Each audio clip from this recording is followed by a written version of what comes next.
there's so many Tuesday market updates? They all just sound the same. There is low inventory caused by too many buyers and not enough homes for sale. What's up, interwebs? It's Tuesday. It's time for Tuesday Market Update. Let's get into it.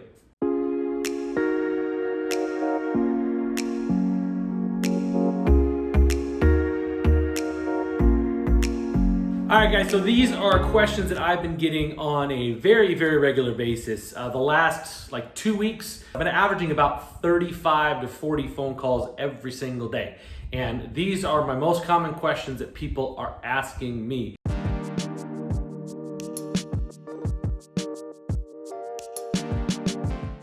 And the short answer to that is probably not.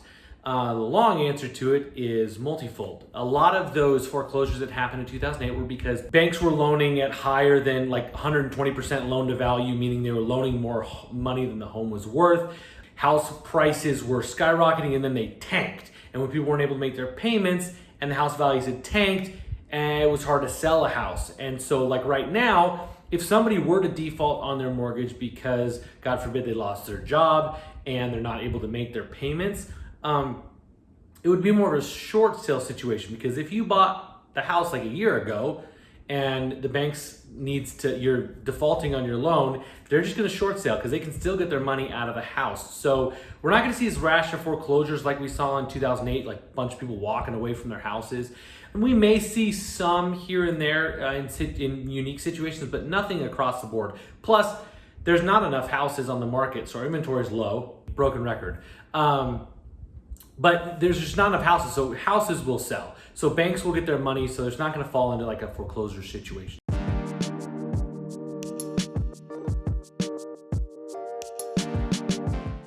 And the short answer is they're probably not gonna go down again. What we saw in 2008 was very, very unique. For the most part, if you look historically at house values, they kind of pretty steadily have climbed up since the 70s and 80s when we actually started keeping track of some of these numbers. And part of the reason for that is just appreciation, inflation, a bunch of other factors.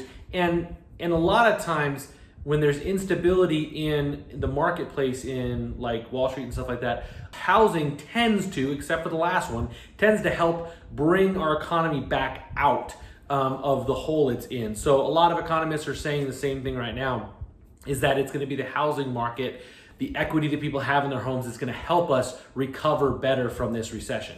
As I've said in previous videos, the last recession was caused by issues in the housing industry. This one, it's totally outside of the housing industry. So more than likely, most economists believe that the housing market is going to help the country recover better because of that.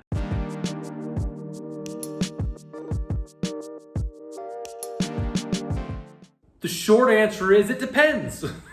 If you're in a situation where you're not in jeopardy of losing your job and you guys need to find a house to buy, then yes, now is a good time. There's fewer buyers on the market than there were 3 months ago. So if you're in a position where you can qualify for financing, there's just less competition on the market. But if you're in a situation where your job is still in limbo, it's not a good time, because you're going to struggle to get financing when your job is kind of in a limbo situation. You're not sure what's happening. So it is a good time to buy if you have a steady job that's not going to be impacted at all by coronavirus, and you can get approved, and also you need to move. I mean, I wouldn't suggest, if you're maybe I think about moving if I feel like it, I don't know, whatever, then I would say probably not yet. But if you need to move, it's definitely a great time because there is less competition on the market.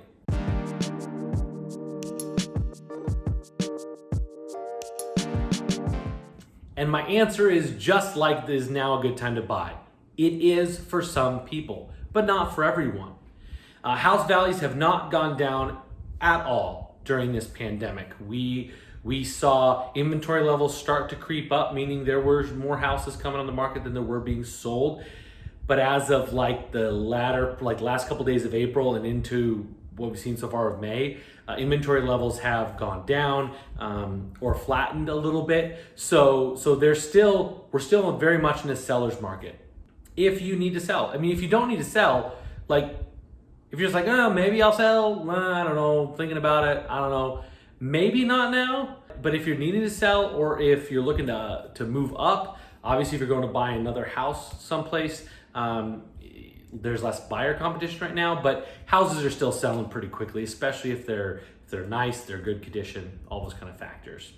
Just a little commentary on kind of a shift in the market is definitely like when this whole thing started back in late March, I was still making phone calls because nothing was really like solidified, something was happening. And I got a lot of negative responses back to me and stuff like that. And I didn't make a lot of calls during like April because there was just so much uncertainty.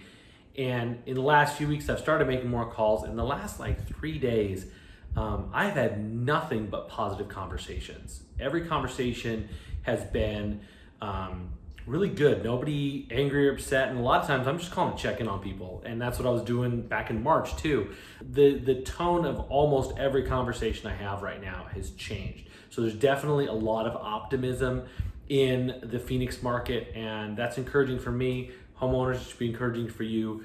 Buyers, if you can do it now because it might get crazy again here pretty soon. So anyway, I appreciate you guys checking in.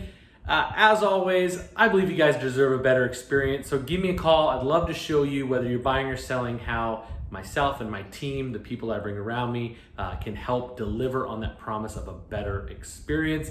You guys have a great rest of your week, great Memorial Day weekend, and I'll see you guys back here next week on the Tuesday Market Update. Bye, guys.